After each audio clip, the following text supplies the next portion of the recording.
நண்பருங்க, இந்த லாரியில் பாருங்கள் யமனுடைய பாசக்கயிறு போல் ஒரு கயிறு இழுத்துட்டு போயிட்டுருக்கு. இப்படி தான் கனரக வாகனத்தில் சாலையில் போகிறவங்களுக்கு ஆபத்து விளைவிக்க வகையில் போகிறதா.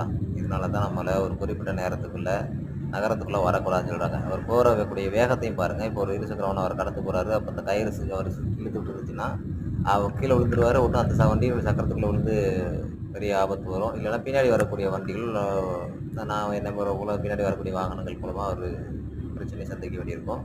இது வந்து லாரி இழுத்துட்டு போயிடும். அந்த வாகனத்தில் உள்ளவர் அடிபட்டு போயிடுவார். பின்னாடி வரக்கூடிய வாகனங்கள் அவங்களுக்கு ஒரு மிகப்பெரிய சட்ட சிக்கல்லாம் வரும். இதெல்லாம் சிந்திச்சு கனரக வாகனத்தில் போகிறவங்க தயவுசெய்து மற்ற வாகனங்களுக்கு இடையூறு இல்லாதவாறு அந்த கயிறுகளையோ இல்லை தார்ப்பை கட்டியிருக்கக்கூடிய மற்ற இதர உபகரணங்களை சரியாக கையாண்டு கொண்டு போனீங்கன்னா மற்றவங்களுக்கு இடையூறு இல்லாமல் நல்ல ஒரு சுகமான பயணம் அமையும் அப்படிங்கிறது என்னுடைய கருத்து. நன்றி உறவுகளை. கருத்தை ஏற்றுக்கொள்ளுங்கள். விமர்சனங்களை நான் ஏற்றுக்கொள்கிறேன்.